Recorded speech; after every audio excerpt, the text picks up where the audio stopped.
ಕರ್ತನ ಪರಿಶುದ್ಧ ನಾಮಕ್ಕೆ ಸ್ತೋತ್ರವಾಗಿ ಕರ್ತನ ಸಂಗಾತಿ ಸಮಯದಲ್ಲಿ ಬೆಳಗಿನ ಜಾವದಲ್ಲಿ ಸೇರಿ ಬರುವುದಕ್ಕೆ ಕರ್ತನ ಕೊಟ್ಟದ ಕೃಪೆಗಾಗಿ ಕರ್ತನಿಗೆ ಸ್ತೋತ್ರ. Hallelujah, hallelujah, hallelujah. ಕರ್ತನ ಪರಿಶುದ್ಧ ನಾಮಕ್ಕೆ ಸ್ತೋತ್ರವಾಗಲಿ. ನಾವು ನೆಹೆಮೀಯ ಪುಸ್ತಕ 6ನೇ ಅಧ್ಯಾಯ 3ನೇ ವಚನವನ್ನು ನಾವು ಧ್ಯಾನ ಮಾಡ್ತಾ ಇದ್ದೇವೆ. ನೆಹೆಮೀಯ ಹೇಳ್ತಾ ಇದ್ದಾನೆ, ನೆಹೆಮೀಯನ ಮಾತುಕತೆಗೆಂದು ಆತನ ಶತ್ರುಗಳು ಕರೆಯುವಾಗ ಅವರು ಕೇವಲ ನೆಹೆಮೀಯನ ಶತ್ರು ಮಾತ್ರವಲ್ಲ, ಇಸ್ರೇಲ್ ದೇಶದ ಶತ್ರುಗಳು ಆಗಿದ್ರು, ಇಸ್ರೇಲ್ ದೇವರ ಶತ್ರು ಕೂಡ ಅವರು ಆಗಿದ್ರು. ಯಾಕೆಂದ್ರೆ ಅವರ ಲಾಭಕ್ಕಾಗಿ ಅವರ ಜೀವನವನ್ನು ಮಾಡೋದಕ್ಕೋಸ್ಕರವಾಗಿ ಇವರು ಏನೇನ ಕರೀತಿದ್ದಾರೆ, ಅವನ ಮನಸ್ಸನ್ನ ಮರಳುಗೊಳಿಸೋದಕ್ಕೋಸ್ಕರವಾಗಿ, ಅವನ ಬ್ರೈನ್ ಅನ್ನ ವಾಶ್ ಮಾಡೋದಕ್ಕೋಸ್ಕರವಾಗಿ ಕರೀತಿದ್ದಾರೆ. ಆದ್ರೆ ನೇಮನ್ ಹೇಳ್ತಾ ಇದ್ದೇನೆ, ನನಗೆ ದೊಡ್ಡ ಜಂಬರ ಉಂಟು. ಹಲ್ಲೆಲೂಯಾ. ನನಗೆ ಆ ಒಂದು ಮಾತುಗಳನ್ನ ಆಡುವುದಕ್ಕೆ, ಆ ಮಾತುಗಳನ್ನ ಕಿವಿಯಲ್ಲಿ ಕೇಳುವುದಕ್ಕೆ, ನನ್ನ ಮನಸ್ಸಿನಲ್ಲಿರುವ ದೃಢ ನಿರ್ಧಾರ ಎನ್ನುವ ಬಂಡೆಯನ್ನ ಅಲಗಾಡಿಸುವುದಕ್ಕೆ ನಿಮ್ಮ ಸಂಶಯದ ಮಾತುಗಳು ನನಗೆ ಬೇಡ ಅನ್ನೋದನ್ನ ಅಲ್ಲಿ ನೆಹೆಮೀಯ ಹೇಳ್ತಾ ಇದ್ದಾರೆ. ಆದ್ರೆ ಈ ಕಾಲದಲ್ಲಿ, ಯೇಸುವಿನ ಕಾಲದಲ್ಲಿ ಕರ್ತನಿಗೆ ಇದ್ದದ್ದ ಜಂಬರ ಯಾವ್ದಾಗಿತ್ತು, ಅದರ ಯಾವ ಒಂದು ಕೆಲಸವನ್ನ ಇಟ್ಟುಕೊಂಡು ಬಂದ ಎಂದು ನೋಡುವಾಗ ಯೋಹನ 9ನೇ 4ನೇ ಕರ್ತನ ಹೇಳ್ತಾ ಇದ್ದಾನೆ, ನನ್ನನ್ನು ಕಳುಹಿಸಿದ ಆತನ ಕಾರ್ಯಗಳನ್ನು ನಾವು ಹಗಲಿರುವಾಗಲೇ ನಡೆಸಬೇಕು. ಆತರ ಇನ್ನೊಂದು ಕಡೆ ಹೇಳ್ತೇನೆ, ನನ್ನ ಆಹಾರ ಯಾವುದು, ನನ್ನ ತಂದೆಯ ಕೆಲಸವನ್ನ ಮಾಡುವುದೇ ಅದು ನನ್ನ ಆಹಾರ ಅಂತ ಹೇಳ್ತಾನೆ. ಹಲ್ಲೆಲೂಯಾ. ನೋಡ್ರಿ, ಯೇಸು ಕ್ರಿಸ್ತನ ಮಾತ್ರ ಈ ಲೋಕದಲ್ಲಿ ಒಂದು ಟಾಸ್ಕ್ ಅಥವಾ ಒಂದು ಯೋಜನೆ ಹಿಡಿದುಕೊಂಡು ಮಾತ್ರ ಬಂದವನೇ. ನಾವು ತಾಯಿ ಗರ್ಭದಲ್ಲಿ ಹುಟ್ಟಿರುವ ಪ್ರತಿಯೊಬ್ಬರು ಕೂಡ ಕರ್ತನ ಯೋಜನೆಯನ್ನು ಹೊತ್ತು ಬಂದವರಾಗಿದೆ. ಆದ್ರೆ ನಮ್ಮ ಪಿತೃಗಳು ಕೆಲವರಿಗೆ ನಮಗೆ ಅದನ್ನ ಕಲಿಸಿಕೊಟ್ಟಿಲ್ಲ. ಏನಂತ ಕಲಿಸಿಕೊಟ್ಟಿದ್ದಾರೆ, ನೀನು ಹುಟ್ಟಬೇಕು, ಒಟ್ಟು ಆಟ ಆಡ್ಬೇಕು, ಆಟ ಆಡುವಾಗ ನಿಮಗೆ ಬೇಕಾದಂತ ವಸ್ತುಗಳು ಬೇಕು, ತದನಂತರ ಯವನ ಕಾಲಕ್ಕೆ ಬರ್ತೀಯ, ಯವನ ಕಾಲದ ಇಚ್ಛೆಗಳಿರ್ತವೆ, ಅದನ್ನ ಪೂರೈಸಿಕೊಳ್ಬೇಕು. ಯಾಕಂದ್ರೆ ಅದನ್ನ ಯಾರು ನಮಗೆ ಬೇರೆಯವರು ಕಲಿಸಿಕೊಳ್ಳೋದಕ್ಕಿಂತ ನಮ್ಮ ಮನೆಯಲ್ಲೇ ನಮಗೆ ಕಲಿಸಿಕೊಟ್ಟಿದೆ, ನಮ್ಮ ಕಸಿನ್ಸೇ ನಮಗೆ ಕಲಿಸಿಕೊಟ್ಟಿದೆ. ಅದನ್ನು ಪೂರೈಸಿಕೊಳ್ಬೇಕು. ತದನಂತರ ತಪ್ಪುಗಳು ನಡೆಯುತ್ತವೆ, ಅನೇಕ ಸಮಸ್ಯೆಗಳು ಉಂಟಾಗ್ತವೆ. ಅದನ್ನೆಲ್ಲ ಮೀರಿ ಒಂದು ಹುಡುಗಿಯ ಸಂಗಾತಿಯಾಗಿ ನಾವು ಮದುವೆ ಆಗ್ಬೇಕು, ತದನಂತರ ಮಕ್ಕಳಾಗ್ಬೇಕು, ತದನಂತರ ಮಕ್ಕಳನ್ನು ಓದಿಸ್ಬೇಕು, ತದನಂತರ ವೃದ್ಧರಾಗ್ಬೇಕು. ತದನಂತರ ಆ ವೃದ್ಧದ ಸಮಯದಲ್ಲಿ ನಾವೆಲ್ಲ ಮಾಡಿ ಕೊಟ್ಟಿರುವಂತ ಮಕ್ಕಳು, ಆ ಕೈಗೆ ಕೊಟ್ಟಿರುವಂತ ಮಕ್ಕಳು ಏನ್ ಮಾಡ್ತಾರೆ, ನಮಗೆ ನೀಡದೆ ಅವರವರೇ ಮಜಾ ಮಾಡೋದಕ್ಕೆ ಸ್ಟಾರ್ಟ್ ಮಾಡ್ತಾರೆ. ಆವಾಗ ಮತ್ತೆ ಕೈ ಚಾಚುವುದು, ಯಾವ ರೀತಿಯಲ್ಲಿ ಮಗು ಇರುವಾಗ ಕೈ ಚಾಚ್ತಾ ಇದ್ವು ಅದೇ ರೀತಿ ಕೈ ಚಾಚುವ ಪರಿಸ್ಥಿತಿ ಆಗಿತ್ತು ಅನ್ನೋದನ್ನ ಲೋಕದಲ್ಲಿ ನಾವು ತಿಳ್ಕೊಂಡು ಬಂದಿದ್ದೇವೆ. ಆದ್ರೆ ಅದಕ್ಕೋಸ್ಕರ ದೇವರು ನಮ್ಮನ್ನ ಕರೆದಿದ್ದಲ್ಲ. ಹಲ್ಲೆಲೂಯಾ. ಆ ರೀತಿಯಲ್ಲಿ ಜೀವನ ಮಾಡುವುದಕ್ಕೆ ನಮ್ಮನ್ನ ಕರೆದಿದ್ದಲ್ಲ. ನಮ್ಮ ಮನೆಯ ವಿಚಾರ, ನಮ್ಮ ಕುಟುಂಬದ ವಿಚಾರ, ನಮ್ಮ ತಂದೆಯ ವಿಚಾರ, ನಮ್ಮ ತಾಯಿಯ ವಿಚಾರ ಕಾಲಿ ನೋಡುವುದಕ್ಕೆ ನಮ್ಮನ್ನ ಕರೆದಿಲ್ಲ. ಪರರ ಒಂದು ಸಹಾಯಕ್ಕೋಸ್ಕರವೂ ನಾವು ಮಾಡುವುದಕ್ಕೂ, ಸತ್ಕಾರ್ಯಗಳನ್ನು ಮಾಡುವುದಕ್ಕೂ ನಮ್ಮನ್ನ ಕರ್ತನ ಕರೆದಿದ್ದಾರೆ. ಯಾಕೆಂದ್ರೆ ಎಫೆಸ ಬರೆದ ಪತ್ರಿಕೆ ಕರ್ತನ ಹೇಳ್ತಾ ಇದ್ದಾನೆ 2ನೇ ಅಧ್ಯಾಯ 10ನೇ ವಚನದಲ್ಲಿ, ನಾವು ಆತನ ನಿರ್ಮಾಣ. ಹಲ್ಲೆಲೂಯಾ. ಯಾರ ನಿರ್ಮಾಣ? ಕರ್ತನ ನಿರ್ಮಾಣ. ಹಾಗಾದ್ರೆ ನಾವು ನಮ್ಮ ಮನಸ್ಸಲ್ಲಿ ಕೆಲವರು ಹೇಳ್ತಾರಲ್ಲ, ನಾವು ತಾಯಿ ಹೊಟ್ಟೆಯಲ್ಲಿ ತಾಯಿ ನಮ್ಮನ್ನು ಹುಟ್ಟಿಸಿದ್ರು, ತಂದೆ ಹುಟ್ಟಿಸಿದ್ರು ಅಂತ ಅನ್ಕೊಂಡು ಹೇಳ್ತೀವಿ. ಆದ್ರೆ ಕರ್ತನೆ ಹೇಳ್ತಾ ಇದ್ದೇನೆ, ನಾವು ಆತನ ನಿರ್ಮಾಣವಾಗಿದೆ. ಹಲ್ಲೆಲೂಯಾ. ಒಂದು ಮಗು ಒಂದು ಗರ್ಭದಲ್ಲಿ ಫಾರ್ಮ್ ಆಗ್ಬೇಕು ಅಂತಂದ್ರೆ ದೇವರ ಕಾರ್ಯ ಇರಬೇಕು. ಹಲ್ಲೆಲೂಯಾ.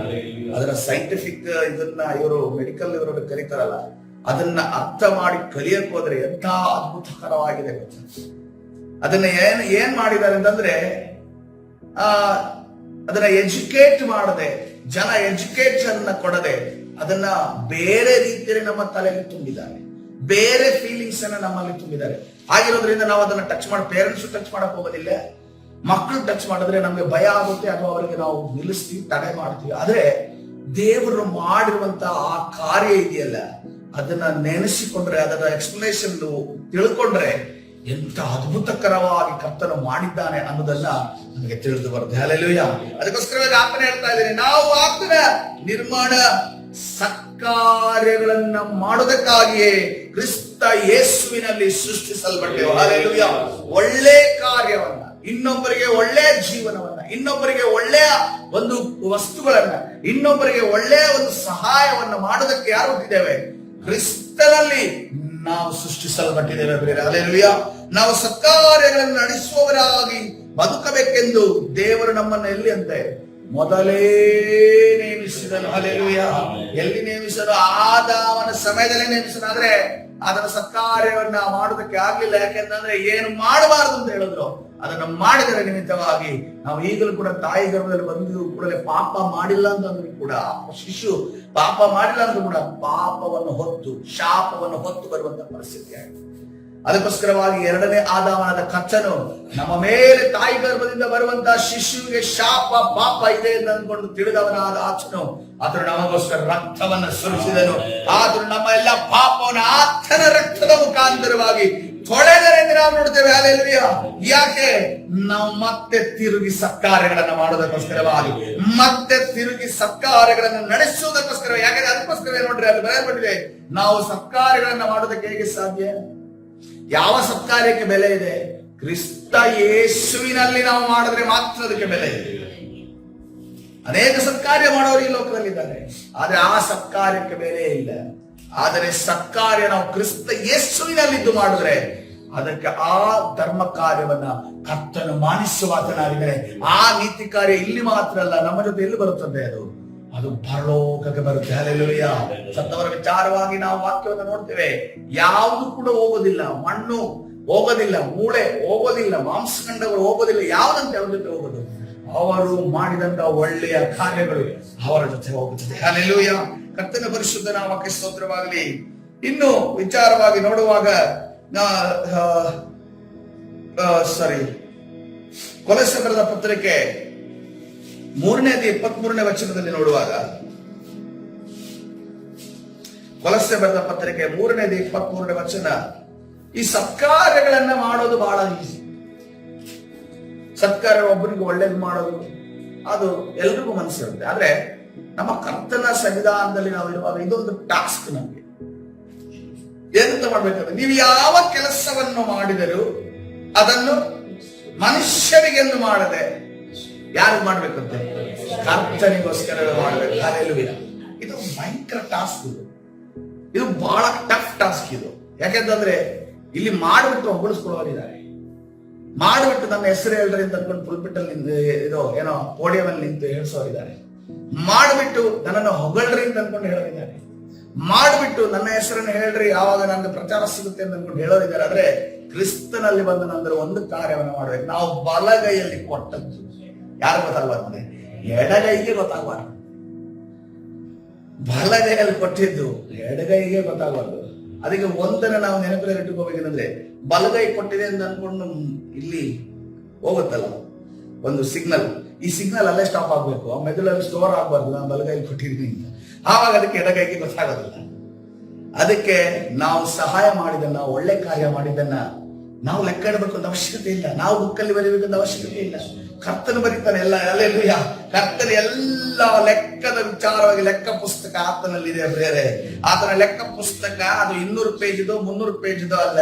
ನೀನು ಯಾವ ಸಮಯದಲ್ಲಿ ಯಾವ ಕ್ಷಣದಲ್ಲಿ ಮಾಡಿದರೂ ಕೂಡ ಮಾಡಿದ್ದನ್ನ ತೆಗೆದು ವಿಡಿಯೋ ಆಡಿಯೋ ಸಮೇತವಾಗಿ ನಿನಗೆ ತೋರಿಸಿ ಬಹುಮಾನವನ್ನ ಕೊಡುವ ದೇವರು ಆತನಾಗಿದ್ದಾನೆ. ಹಲ್ಲೆಲೂಯ.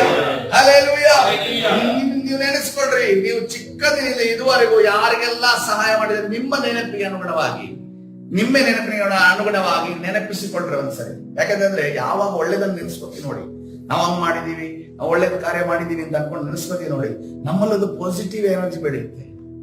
ಅವ್ರು ನೆನೆಸಿಕೊಳ್ಳದೆ ಹೋಗ್ಲಿ, ನೆನೆಸಿಕೊಳ್ಳದೆ ಇದ್ರೆ ನೆನೆಸಿಕೊಳ್ಳದೆ ಹೋಗ್ಲಿ.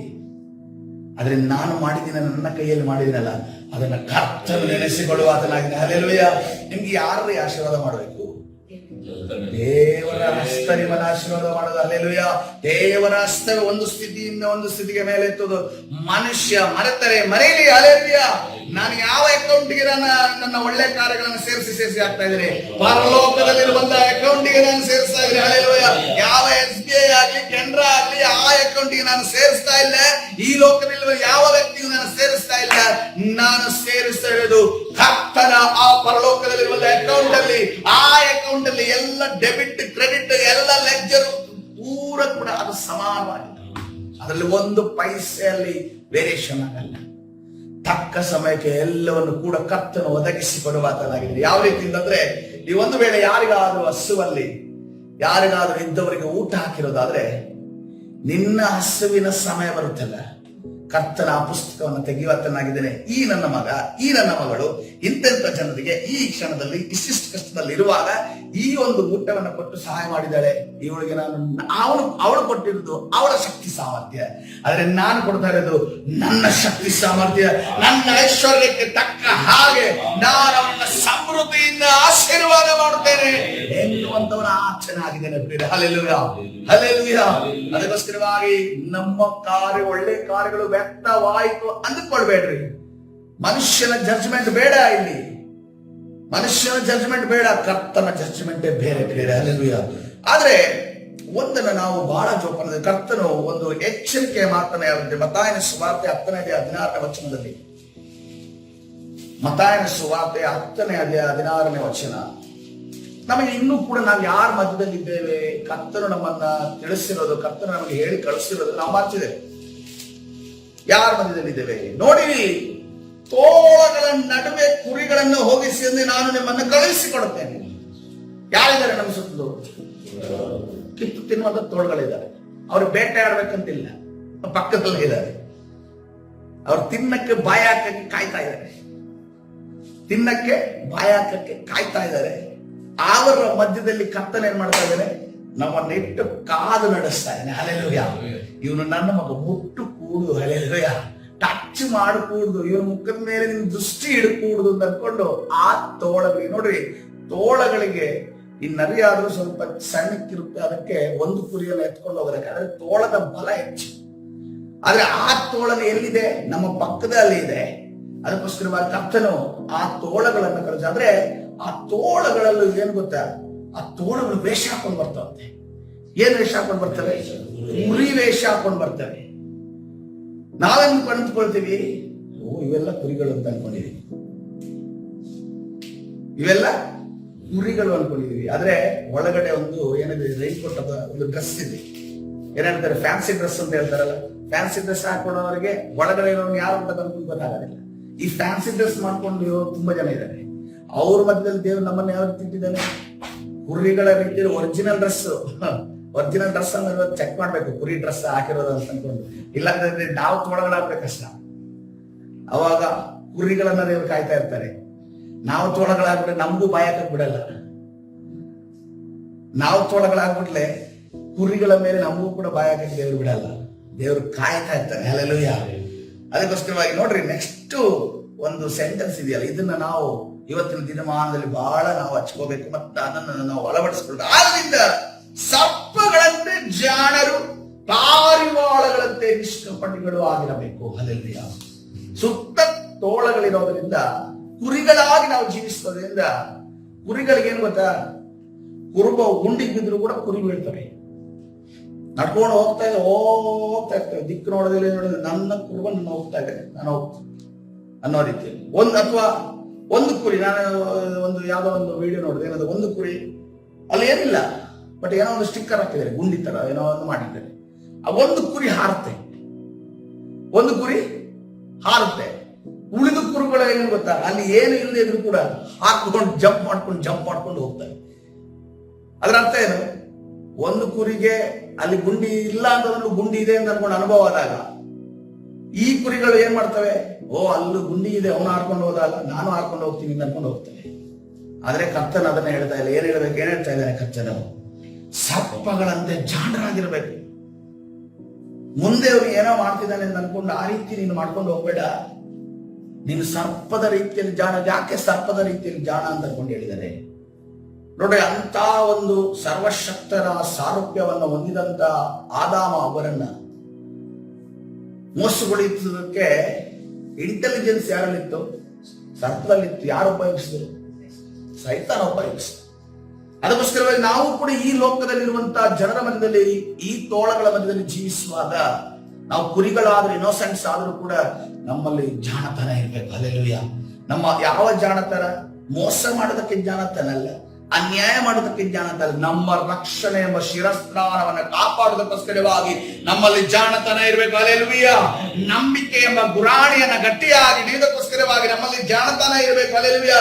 ನೀತಿ ಎಂಬ ವಜ್ರ ಕವಚವನ್ನು ಸರಿಯಾದ ರೀತಿಯಲ್ಲಿ ಹಾಕುವುದಕ್ಕೋಸ್ಕರ ನಮ್ಮಲ್ಲಿ ಜಾಣತನ ಇರಬೇಕು. ವಾಕ್ಯ ಎಂಬ ಕತ್ತಿಯನ್ನು ಹಿಡಿಯುವುದಕ್ಕೋಸ್ಕರವಾಗಿ, ವಾಕ್ಯ ಎಂಬ ಕತ್ತಿಯನ್ನು ಸೈತಾನನ ಎಲ್ಲಾ ಅಗ್ನಿ ಬಾಣಗಳನ್ನು ಆರಿಸುವುದಕ್ಕೋಸ್ಕರವಾಗಿ ನಮಗೆ ಉಪಯೋಗಿಸುವುದಕ್ಕೋಸ್ಕರ ಏನ್ ಬೇಕು? ಕರ್ತನ ಜಾಣತನ, ಕರ್ತನ ಜ್ಞಾನ ನಮಗೆ ಬೇಕಾಗಿದೆ. ಹಲ್ಲೆಲೂಯಾ. ಕರ್ತನ ಪರಿಶುದ್ಧ ನಾಮಕ್ಕೆ ಸ್ತೋತ್ರವಾಗಲಿ. ಅದೇ ರೀತಿಯಲ್ಲಿ ಪಾರಿವಾಳಗಳಂತೆ ನಿಷ್ಕಪಟಿಗಳು, ಪಾರಿವಾಳದಂತೆ ನಿಷ್ಕಪಟಿಗಳು. ಅನ್ಯಾಯ ಮಾಡುವುದಕ್ಕೆ ತೋಳಗಳೇ ಹೇಳ್ತವೆ, ಅನ್ಯಾಯ ಮಾಡುವುದಕ್ಕೆ ತೋಳಗಳೇ ಹೇಳ್ತವೆ. ಯಾವಾಗ ನಿಷ್ಕಪಟಿಗಳಾಗಿ ನಷ್ಟವಾದರೂ ಕೂಡ ಪ್ರಮಾಣ ತಪ್ಪದ ಹಾಗೆ. ಯಾರ ಪ್ರಮಾಣ? ಮನುಷ್ಯನಿಗೆ ಮಾಡಿದ ಪ್ರಮಾಣ ಅಲ್ಲ, ನಾವು ದೇವರಿಗೆ ಒಂದು ಪ್ರಮಾಣ ಮಾಡಿದ್ದೇವೆ.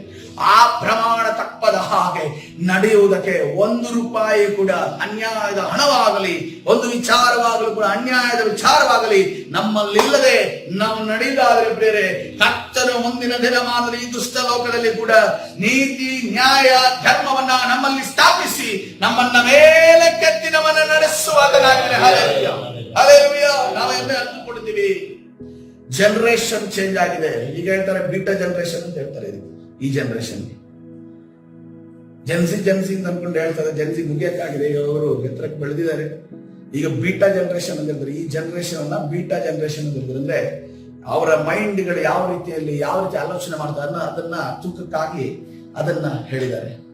ಆ ಬೀಟಾ ಜನರೇಷನ್ ಅಲ್ಲಿ ಇದ್ರೂ ಕೂಡ, ಬೀಟಾ ಜನರೇಷನ್ ಅಲ್ಲಿ ಸೈಲೆಂಟ್ ಜನರೇಷನ್ ಅಲ್ಲಿ ಇದ್ರಲ್ಲ, ಯಾರು ಮತ್ತೆ ಸೈಲೆಂಟ್ ಜನರೇಷನ್ 1945 ಇಂದ ಮೇಲೆ ಬರ್ತಾರಲ್ಲ, ಅಂತ ಜನರೇಷನ್ ಇರುವವರು ಕೂಡ ಒಂದೇ ಆಗಿದ್ದಾರೆ. ಆದ್ರೆ ನಾವು ಅಂದ್ಕೊಂಡಿದ್ದೀವಿ ಜನರೇಷನ್ ಬದಲಾಗಿದೆ, ಆದ್ರೆ ಸತ್ಯವೇದ ಬದಲಾವಣೆ ಆಗಿಲ್ಲ. ಯೇಸುವಿನ ರಕ್ತ ಕಾರ್ಯ ಮಾಡುವ ರೀತಿ ಬದಲಾವಣೆ ಆಗಲ್ಲ. ಈಗಲೂ ಕೂಡ ಅದು ಅನ್ಯಾಯಕ್ಕೆ ಸಪೋರ್ಟ್ ಮಾಡಲ್ಲ, ಈಗಲೂ ಕೂಡ ಮೋಸಕ್ಕೆ ಸಪೋರ್ಟ್ ಮಾಡಲ್ಲ. ಈಗಲೂ ಕೂಡ ನೀವು ಹಣವನ್ನ ಸಂಪಾದನೆ ಮಾಡಿ ಮನೆ ಕಟ್ಟಿಕೊಂಡು ಬಂಗ್ಲೆ ಕಟ್ಟಿಕೊಂಡು ಇಲ್ಲಿ ಇರಿ ಅಂತ ಅನ್ಕೊಂಡು ಅದು ಹೇಳೋದಿಲ್ಲ. ನಿನ್ನ ಯಾವತ್ತಿನ ಬರೆದಂತ ಸತ್ಯವೇದ ಏನ್ ಹೇಳ್ತಿತ್ತೋ, ನಿನ್ನ ಶಿಲುಬೆಯನ್ನ ನಿಮ್ಮ ಶಿಲುಬೆಯನ್ನ ಹೊತ್ತುಕೊಂಡು ಬನ್ನಿರಿ ಅಂತ ಅನ್ಕೊಂಡು ಆವತ್ತು ಹೇಳಿತ್ತು. ಅದೇ ಸತ್ಯವೇದ ಇವಾಗಲೂ ಕೂಡ ಬೀಟಾ ಜನರೇಷನ್ ಹೇಳ್ತದೆ, ನಿಮ್ಮ ಮೇಲೆ ಇರುವಂತಹ ಶಿಲುಬೆಗಳನ್ನ ನೀವು ಹೊತ್ತುಕೊಂಡು ಬನ್ನಿರಿ ಎನ್ನುವುದನ್ನ ಕರ್ತನು ಹೇಳ್ತಾ ಇದ್ದಾರೆ. ಹಲ್ಲೆಲೂಯಾ. ಯಾವ ಜನರೇಷನ್ ಬದಲಾಗಿಲ್ಲ. Nothing is change. Bell bottom ಮೊದಲಾಗ್ತಾ ಇದ್ರು, ಈಗೆಲ್ಲ ಬೆಲ್ ಬಾಟಮ್ ಹಾಕೊಂಡು ತಿರ್ತಾ ಇದ್ದಾರೆ. ಈಗೆಲ್ಲ ಲೂಸ್ ದೊಗ್ಲೆ ಪಾಯಿಂಟ್ ಹಾಕೊಂಡು ತಿರ್ತಾ ಇದ್ರು, ಮೊದಲಾಗ್ತಾ ಇದ್ರು ಅಂತ ಪ್ಯಾಂಟ್ಗಳು. ಏನ್ ಬದಲಾವಣೆ ಆಗಿದೆ? ಏನ್ ಬದಲಾವಣೆ ಆಗಿದೆ? ನಮ್ ಮುತ್ತಾತ ಹಾಕೋ ಪ್ಯಾಂಟ್ ನೀನ್ ಹಾಕ್ತಿದ್ಯಾ ನನ್ನ ಮಕ್ಳಿಗೆ ಹೇಳ್ಬೇಕು. ಇಷ್ಟು ನಮ್ ಮುತ್ತಾತ ಹಾಕೋದ ಪ್ಯಾಂಟ್ ನೀನ್ ಹಾಕೊಂಡು ಹೋಗ್ತಿದ್ಯಾ ಅಂತ.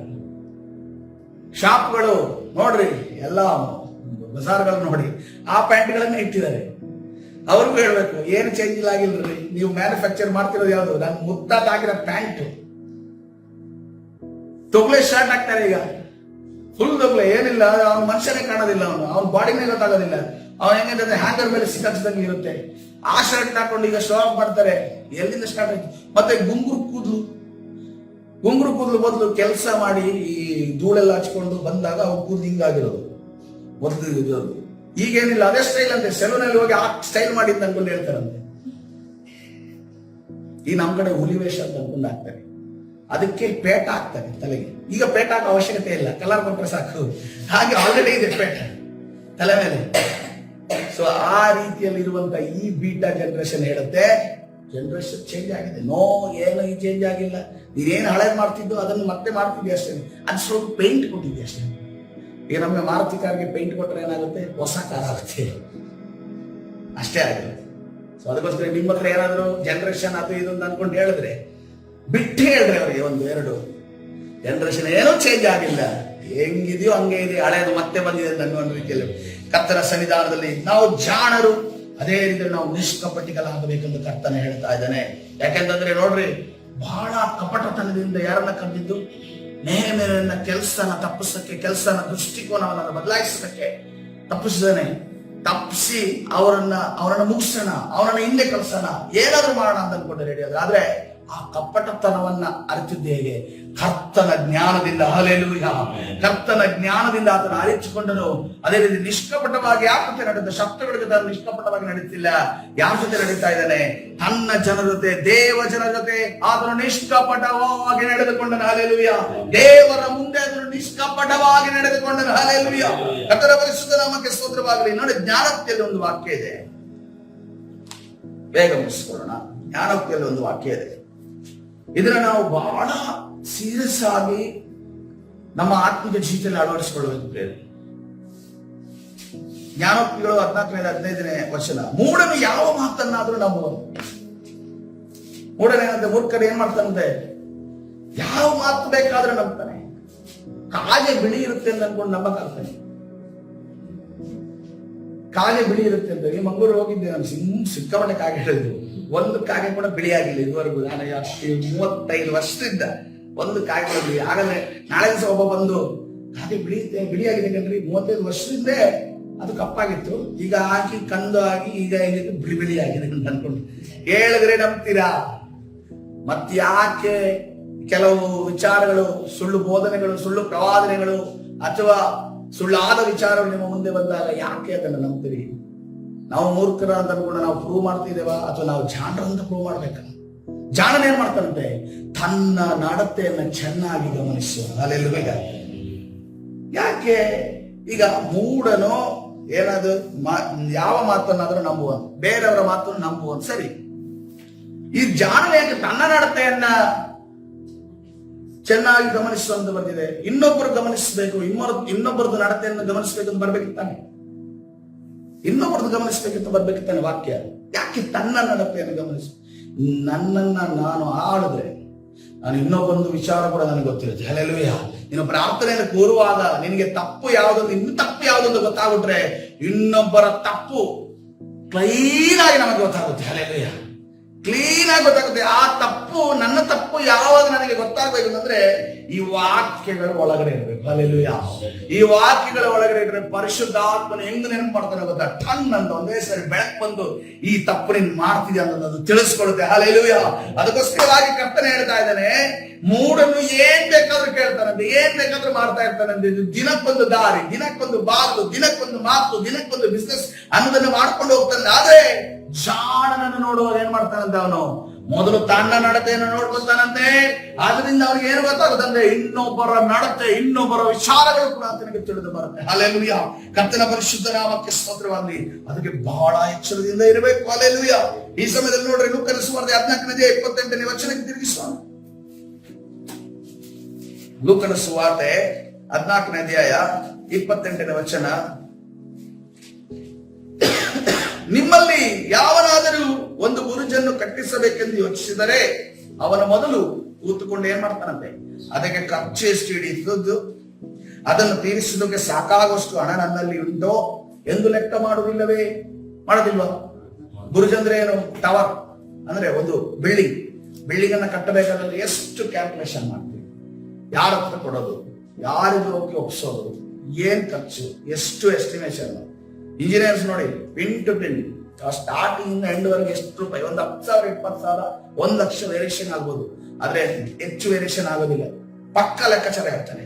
ಅದೇ ರೀತಿಯಲ್ಲಿ ಹೀಗೆ ಲೆಕ್ಕ ಮಾಡದೆ ಅದಕ್ಕೆ ಅಸ್ತಿವಾರ ಹಾಕಿದ ಮೇಲೆ ಆ ಕೆಲಸವನ್ನು ಪೂರೈಸಲಾರದೆ ಹೋದರೆ ನೋಡುವವರೆಲ್ಲರೂ ಏನಂತಾರೆ? ಈ ಮನುಷ್ಯನು ಕಟ್ಟಿಸುವುದಕ್ಕಂತೂ ತೊಡಗಿದನು, ಕೆಲಸ ಪೂರೈಸಲಾರದೆ ಹೋದನು ಎಂದು ಅವನನ್ನು ಹಾಸ್ಯ ಮಾಡಲು. ಇನ್ನೊಬ್ಬ, ಇಲ್ಲವೇ ಯಾವ ಅರಸನಾದರೂ ಮತ್ತೊಬ್ಬ ಅರಸನ ಸಂಗಡ ಯುದ್ಧ ಮಾಡುವುದಕ್ಕೆ ಹೋಗುವಾಗ ತನ್ನ ಮೇಲೆ 20,000 ದಂಡು ತೆಗೆದುಕೊಂಡು ಬರುವವನನ್ನು ತಾನು 10,000 ದಂಡಿನಿಂದ ಎದುರಿಸುವುದಕ್ಕೆ ಶಕ್ತನಾಗುವನೋ ಇಲ್ಲವೋ ಎಂದು ಕೂತುಕೊಂಡು ಆಲೋಚಿಸುವುದಿಲ್ಲವೇ? ತಾನು ಶಕ್ತನಲ್ಲದಿದ್ದರೆ ಬರುವ ಅರಸನು ಇನ್ನೂ ದೂರದಲ್ಲಿರುವಾಗಲೇ ರಾಯಭಾರಿಗಳನ್ನು ಕಳುಹಿಸಿ ಸಂಧಾನಕ್ಕೆ ಒಪ್ಪಂದವನ್ನು ಕೇಳಿಕೊಳ್ಳುವನು. ಈ 2 ನಿದರ್ಶನ ಮಾಡ್ತಾ ಇದೆ. ಒಂದು ಬಿಲ್ಡಿಂಗ್ ಕಟ್ಟೋದು, ಇನ್ನೊಂದು ಯುದ್ಧಕ್ಕೆ ಹೋಗೋದು. ಈ 2ರಲ್ಲೂ ಕೂಡ ನಮಗೆ ಫ್ಯೂಚರ್ ಏನಾಗುತ್ತೆ ಅಂತ ಅನ್ಕೊಂಡು ನಮ್ಗೆ ತಿಳಿದಿರಬೇಕು. ಆ ಜ್ಞಾನ ನಮಗೆ ಕೊಟ್ಟಿದ್ದಾನೆ. ನೋಡ್ರಿ, ನೆಹೆಮೀಯನಿಗೆ ಗೊತ್ತಿತ್ತು ಫ್ಯೂಚರ್ ಏನಾಗುತ್ತೆ ಅಂತ ಗೊತ್ತಿತ್ತು. ನಾನು ಅಲ್ಲಿ ಕೂತ್ರೆ, ನಾನು ಅಲ್ಲಿ ಮಾತಾಡಿದ್ರೆ, ಯಾಕಂದ್ರೆ ಕೀರ್ತನೆ ಕೀರ್ತನೆ 1ನೇ ವಚನ ಏನನ್ನ ಹೇಳ್ತಾ ಇದೆ? ಯಾವನ ದುಷ್ಟರ ಆಲೋಚನೆಯಿಂದ ನಡೆಯದೆ, ಪಾಪಾತ್ಮರ ಮಾರ್ಗದಲ್ಲಿ ನಿಂತುಕೊಳ್ಳದೆ, ಧರ್ಮನಿಂದಕರೊಡನೆ ಕೂತುಕೊಳ್ಳದೆ, ಯೆಹೋವನ ಧರ್ಮಶಾಸ್ತ್ರದಲ್ಲಿ ಆನಂದ ಪಡುತ್ತಿರುವವನು ಅವನೇ ಎಷ್ಟೋ ಧನ್ಯನು ಎಂದು ಕರ್ತನ ವಾಕ್ಯ ಹೇಳ್ತಾ ಇದೆ. ಹಲ್ಲೆಲೂಯಾ. ಅದನ್ನ ಮನಸ್ಸಿನಲ್ಲಿಟ್ಟು ನೇಮಿಯ ಆಲೋಚನೆ ಮಾಡ್ತಾ ಇದ್ದಾನೆ. ಆ ದುಷ್ಟರ ಜೊತೆ, ಪಾಪಾತ್ಮರ ಜೊತೆ, ಧರ್ಮನಿಂದಕರ ಜೊತೆ ನಾನು ಕೂಡೋದಕ್ಕಿಂತ ಇಲ್ಲಿ ನಾನು ದೇವ ಜನರ ಮಧ್ಯದಲ್ಲಿ ಕೆಲಸ ಮಾಡುವುದೇ ಲೇಸು ಅನ್ನೋದನ್ನ ಅಲ್ಲಿ ನೆಹೇಮಿಯ ಆಲೋಚನೆ. ಇವತ್ತಿನ ದಿವಸ ನೆಹೇಮಿಯನ ರೀತಿಯಲ್ಲಿ ನಾವು ಆಲೋಚನೆ ಮಾಡೋದಾದ್ರೆ ನಮ್ಮ ಜೀವನದಲ್ಲಿ ಅನೇಕ ಕೆಟ್ಟ ಘಟನೆಗಳು, ಕೆಟ್ಟ ಸಂದರ್ಭಗಳು ನಾವು ತಡೆಯೋದಕ್ಕೆ ಸಾಧ್ಯ ಇದೆ ಪ್ರೇರೆ. ಹಲ್ಲೆಲೂಯಾ. ಕರ್ತನ ಪರಿಶುದ್ಧ ನಾಮಕ್ಕೆ ಸ್ತೋತ್ರ. ನೋಡ್ರಿ, ಯಾವ ರೀತಿಯಲ್ಲಿ ಬಿಲ್ಡಿಂಗ್ ಕಟ್ಟುವುದಕ್ಕೆ ಪ್ಲಾನ್ ಮಾಡ್ತೇವೋ, ಯಾವ ರೀತಿಯಲ್ಲಿ ಯುದ್ಧಕ್ಕೆ ಹೋಗೋದಕ್ಕೆ ಪ್ಲಾನ್ ಮಾಡ್ತೇವೋ, ನಮ್ಮ ಸ್ವಂತ ಡಿಸಿಷನ್ ಅಲ್ಲಿ, ನಮ್ಮ ಒಂದು ವೈಯಕ್ತಿಕ ಡಿಸಿಷನ್ ಅಲ್ಲಿ ನಾವು ಅನೇಕ ಬಾರಿ ಪ್ಲಾನ್ ಮಾಡೋದೇ ಇಲ್ಲ. ಡೈರೆಕ್ಟ್ ಆಗಿ ತಪ್ಪುಗಳು ನಡೆದ ಹೋಗುತ್ತೆ. ಆದ್ಮೇಲೆ ಪಶ್ಚಾತ್ತಾಪ ಪಡ್ತೀವಿ. ಯಾಕೆ ನಾನು ಮಾತಾಡಿದೆ, ಯಾಕೆ ನಾನು ಹೋದೆ, ಯಾಕೆ ನಾನು ನಿಂತೆ, ಯಾಕೆ ನಾನು ಕೂತೆ ಅನ್ನೋದನ್ನ ಆಲೋಚನೆ ಮಾಡ್ತೀವಿ. ಇವತ್ತಿನ ದಿವಸ ನೆಹೆಮಿಯನ ರೀತಿಯಲ್ಲಿ ನಾವು ಎಚ್ಚರದಿಂದ ನಡೆಯುವವರಾಗೋಣ ಪ್ರಿಯರೇ. ಹಲ್ಲೆಲೂಯಾ. ಹೇಳೋದಕ್ಕೆ ಸಾಧ್ಯನಾ? ದುರಾತ್ಮಗಳು ಅಥವಾ ನಮ್ಮನ್ನ ಮನಸ್ಸನ್ನು ಕೆಡಿಸುವಾಗ, ಜನರು ನಮ್ಮ ಮನಸ್ಸನ್ನು ಕೆಡಿಸುವಾಗ ಹೇಳೋದಕ್ಕೆ ಸಾಧ್ಯ? ನನಗೊಂದು ಜಂಬರ ಉಂಟು, ಹಲ್ಲೆಲೂಯಾ. ನನ್ನ ಕರ್ತನು ಹೇಳಿದಂತ ಯೋಜನೆ ಮಾಡುವಂತ ಕಾರ್ಯ ಉಂಟು, ಹಲ್ಲೆಲೂಯಾ. ನನ್ನ ಫ್ಯಾಮಿಲಿಗೆ ಬೇಕಾದ ಕೆಲಸ ನಮಗೆ ಉಂಟು, ಅದೇ ರೀತಿಯಲ್ಲಿ ದೇವ ಜನರಿಗೆ ಬೇಕಾದಂತ ಕೆಲಸ ನಮಗೆ ಉಂಟು. ನಾನು ಯಾವುದೇ ಕಾರಣಕ್ಕೂ ವ್ಯರ್ಥ ಕಾರ್ಯಕ್ಕೆ ಕೈ ಹಾಕೋದಿಲ್ಲ, ವ್ಯರ್ಥ ಸ್ಥಳಕ್ಕೆ ನಾನು ಹೋಗೋದಿಲ್ಲ, ವ್ಯರ್ಥ ಆಲೋಚನೆ ನಾನು ಮಾಡೋದಿಲ್ಲ, ವ್ಯರ್ಥ ಕಾರ್ಯವನ್ನು ನಾನು ಮುಂದಾಗೋದಿಲ್ಲ. ಹಲ್ಲೆಲೂಯಾ. ಕರ್ತನ ಸನ್ನಿಧಾನದಲ್ಲಿ ಈ ಸಮಯದಲ್ಲಿ ಬಾಯಿ ತೆರೆದು ಈ ಸಮಯದಲ್ಲಿ ಸ್ತೋತ್ರ ಮಾಡೋಣ ಪ್ರಿಯರೇ. ಬಾಯಿ ತೆರೆದು ಒಂದು ನಿರ್ಧಾರವನ್ನು ಮಾಡೋಣ, ದೇವರ ಜೊತೆ ಮಾತನಾಡೋಣ, ಹೇಳೋಣ. ಕರ್ತನೇ,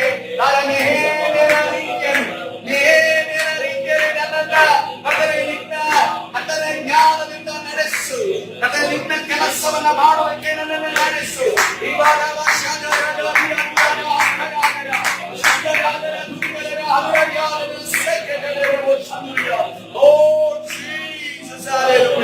ನಿನ್ನ ಸಾನ್ನಿಧ್ಯವನ್ನ ನಿನ್ನ ಜ್ಞಾನದಿಂದ ನಡೆಸುವುದಾಗಲಿ, ನಿನ್ನ ಜ್ಞಾನದಿಂದ ನಡೆಸುವುದಾಗಲಿ.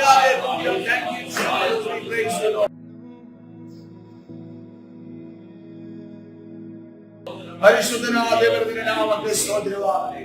ಕರ್ತನೇ, ನನ್ನನ್ನು ಒಳಗೊಂಡು ನಿನ್ನ ಕರ್ತನೇ ಸನ್ನಿಧಿಯಲ್ಲಿ ನಿನ್ನ ಗಾಯವುಳ್ಳ ಪ್ರಾಣವುಳ್ಳ ಹಸ್ತದ ಕೆಳಗೆ ತಗ್ಗಿಸಿಕೊಳ್ಳುತ್ತೇವೆ. ಕರ್ತನೇ, ನಿನ್ನ ಕೃಪಾಸನದ ಮುಂದೆ ಬರುತ್ತೇವೆ.